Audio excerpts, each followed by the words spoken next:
رسول اللہ صلی اللہ علیہ وسلم حرم کعبہ میں سو رہے تھے۔ جبریل علیہ السلام نے آ کر آپ کو جگایا۔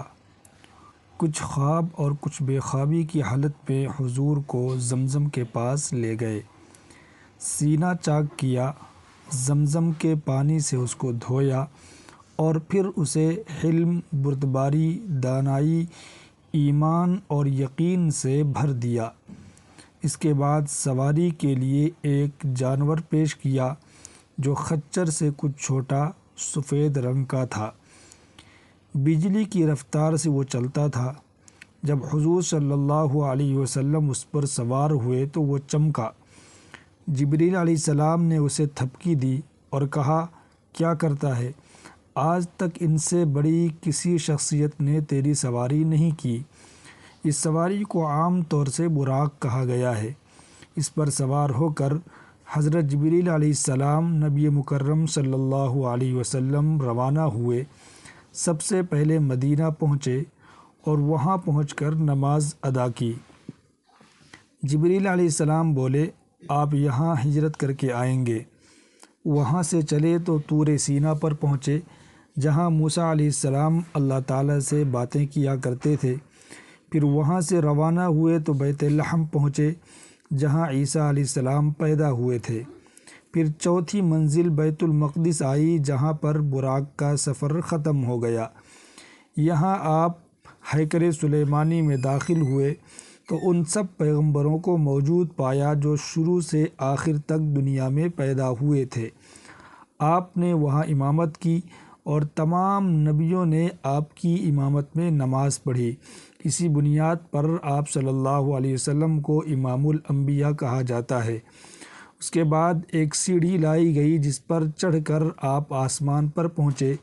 سیڑھی کو عربی میں معراج کہتے ہیں، اسی وجہ سے یہ واقعہ معراج کے نام سے مشہور ہوا۔ اس واقعے کا ذکر سورہ بنی اسرائیل کے شروع میں ہے۔ سورہ بنی اسرائیل کا ایک نام سورہ اسراء بھی ہے۔ معراج کا واقعہ ایک معجزہ ہے، لیکن قرآن نے اس واقعے کو کہانی کہنے کے لیے نہیں سنایا ہے، بلکہ سورہ اسراء میں جو ہدایات دی گئی ہیں ان پر توجہ دینے اور ان کو سمجھ کر ان پر عمل کرنے کو کہا ہے۔ اس سورت کی ہدایات کی تفصیل یہ ہے: نمبر 1، صرف اللہ کی بندگی کی جائے اور اس کی بادشاہت میں کسی کو شریک نہ کیا جائے۔ یہ شرک ہے اور شرک کسی قیمت پر معاف نہیں ہوگا۔ نمبر 2، خاندانی رشتہ داری کا پورا لحاظ رکھا جائے، اولاد والدین کی فرما بردار رہے اور رشتہ دار ایک دوسرے کے ہمدرد و مددگار بنے رہیں۔ حدیث رسول ہے کہ رشتوں کو کاٹنے والا جنت میں نہیں جائے گا۔ نمبر 3، سماج میں جو لوگ مفلس اور معذور ہیں یا جو وطن سے دور ہیں ان کو بے سہارا نہ چھوڑ دیا جائے، ان کی طرف سے غافل نہیں رہا جائے۔ نمبر 4، دولت کو فضول ضائع نہ کیا جائے، فضول خرچی کرنے والے شیطان کے بھائی ہیں۔ نمبر 5، لوگ اپنے خرچ کو اعتدال پر رکھیں، نہ بخیل بن جائیں اور نہ فضول خرچ۔ اپنے مال سے بندگان خدا کا حق نکال کر ان تک پہنچائیں۔ نمبر 6، اپنے بندوں کے رزق کا جو انتظام اللہ تعالیٰ نے کیا ہے اس پر قناعت کریں اور اس کے نظام میں مصنوعی یعنی غلط اور حرام کی کوشش کر کے خلل نہ ڈالیں۔ نمبر 7، روزی کی کمی کے ڈر سے بچوں کی پیدائش کو روکنے کی کوشش نہ کریں۔ پہلے، اب اور بعد میں آنے والی تمام مخلوق کا رازق اللہ ہے، انسان نہیں۔ نمبر 8، خواہش نفس کے اثر میں آ کر زنا نہ کر بیٹھیں، اس سے سخت پرہیز کیا جائے اور جن چیزوں سے اس برائی کی تحریک پیدا ہوتی ہے ان پر بھی لگام لگائی جائے۔ نمبر 9، انسانی جان کا احترام کیا جائے اور کسی جان کو ناحق قتل نہ کیا جائے۔ انسان پر اپنی جان لینا بھی حرام ہے۔ نمبر 10، یتیموں کے مال کی حفاظت کی جائے۔ جب وہ اس لائق ہو جائیں کہ اپنا بھلا برا سمجھنے لگیں تو ان کا مال ان کے حوالے کر دیا جائے۔ نمبر 11، عہد و پیمان کو پورا کیا جائے، خدا کے سامنے اس کی جواب دہی کرنی ہوگی۔ نمبر 12، تجارت میں ناپ تول میں احتیاط رہے، پیمانے پورے بھرے جائیں۔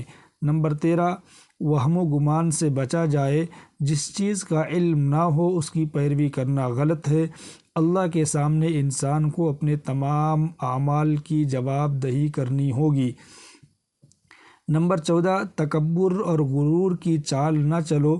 تم نہ زمین کو پھاڑ سکتے ہو نہ پہاڑ کو روند سکتے ہو۔ معراج کے سفر کی تفصیل قرآن میں موجود نہیں ہے۔ معراج کے اس سفر کی تفصیل حدیثوں میں ملتی ہے۔ 28 ایسے راوی ہیں جنہوں نے معراج کے سفر کی تفصیل بتائی ہے۔ ان میں سے 21 وہ ہیں جنہوں نے خود اپنے کان سے یہ باتیں نبی مکرم صلی اللہ علیہ وسلم کی زبانی سنی ہیں۔ ان حدیثوں کے حوالے سے یہ ایک نہایت دلچسپ، حیرت انگیز اور نصیحت و عبرت سے لبریز سفر نامہ بنتا ہے جو اس طرح ہے۔ نمبر 1، سیڑھی کے ذریعے پہلے آسمان پر پہنچے تو پوچھا گیا کون آیا ہے؟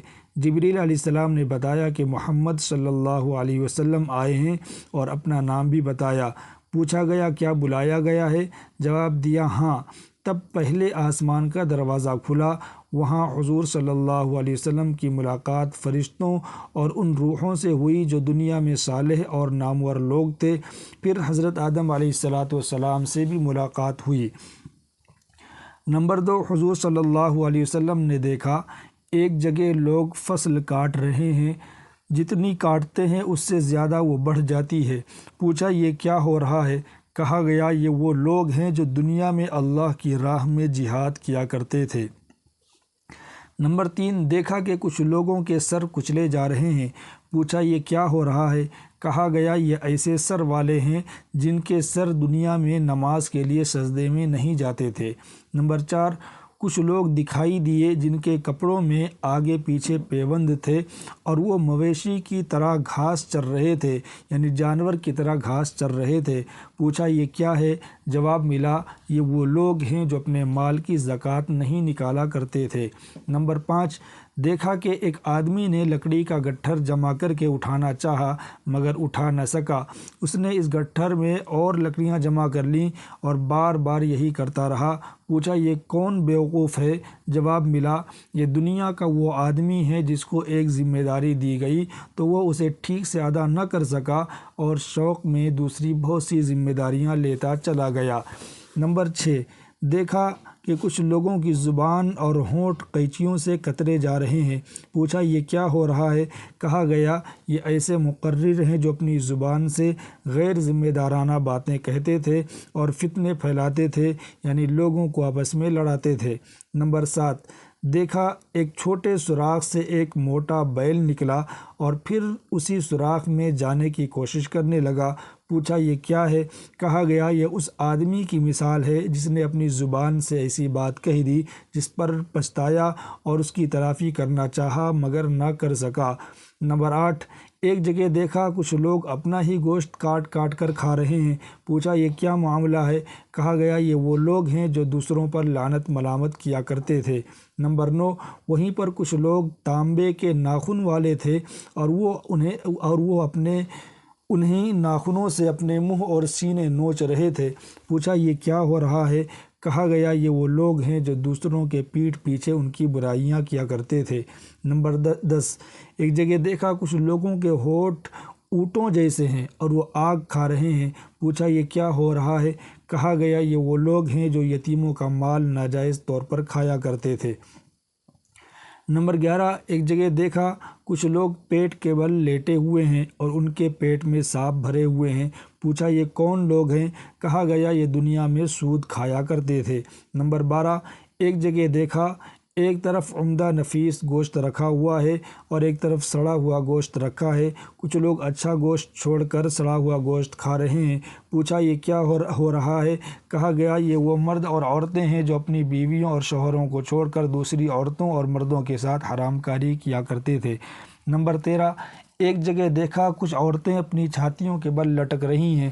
پوچھا یہ کیا ماجرا ہے؟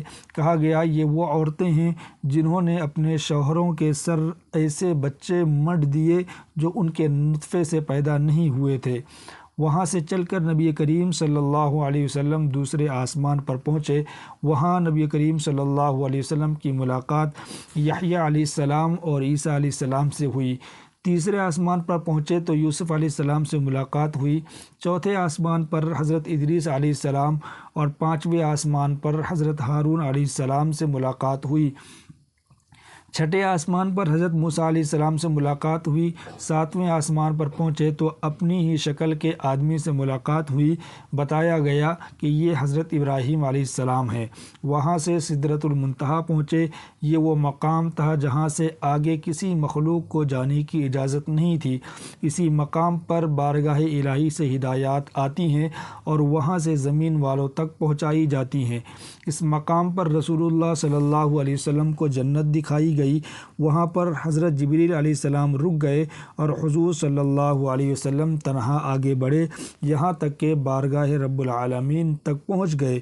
اللہ تعالیٰ نے ان سے باتیں کی اور یہ سب تحفے دیے۔ نمبر 1، روزانہ 50 وقت کی نماز فرض کی گئی۔ نمبر 2، سورہ بقرہ کی آخری 2 آیتیں اسی موقع پر عطا ہوئیں۔ نمبر 3، فرمایا گیا کہ جو نیکی کا ارادہ کرے گا اس کے حق میں 1 نیکی لکھ لی جائے گی، جب اس ارادے پر عمل کرے گا تو 10 نیکیاں ملیں گی۔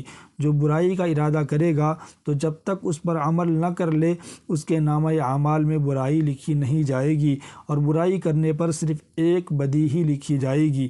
وہاں سے واپس ہوئے تو پھر موسیٰ علیہ السلام سے ملاقات ہوئی، انہوں نے کہا کہ آپ کی امت کمزور ہے، 50 وقت کی نماز ادا نہ کر سکے گی، جائیے کم کرائیے۔ حضور صلی اللہ علیہ وسلم واپس گئے اور خداوند عالم سے نماز کم کرنے کی درخواست کی، 10 نماز کم کر دی گئی۔ موسیٰ علیہ السلام نے کہا یہ بھی زیادہ ہے، آپ پھر گئے، اسی طرح 50 نمازیں کم ہوتے ہوتے 5 پر آ گئیں۔ کہا گیا نمازیں تو لوگ 5 وقت ہی پڑھیں گے لیکن اجر و ثواب ان کو 50 وقت کی نمازوں کا ملے گا۔ وہاں سے سیڑھی سے اتر کر بیت المقدس تک آئے، یہاں پھر سارے انبیاء موجود تھے۔ فجر کی نماز پہلے کی طرح ادا کی اور اس کے بعد براق پر سوار ہو کر مکہ مکرمہ واپس آ گئے۔ یہ پورا سفر رات کے ایک حصے میں انجام پا گیا، جبکہ مکہ سے بیت المقدس صرف جانے میں 2 مہینے لگتے تھے۔ صبح کے وقت جب لوگوں سے اس کا تذکرہ کیا تو کوئی ماننے کو تیار نہیں تھا۔ حضرت ابوبکر صدیق رضی اللہ تعالیٰ عنہ نے ایک ترکیب کی، پوچھا حضور صلی اللہ علیہ وسلم آپ نے وہاں پر کیا کیا دیکھا؟ نبی صلی اللہ علیہ وسلم فرماتے ہیں کہ اللہ تعالیٰ نے پورا بیت المقدس میرے سامنے پیش کر دیا، میں اسے دیکھتا تھا اور ہر چیز کے متعلق بتا دیتا تھا۔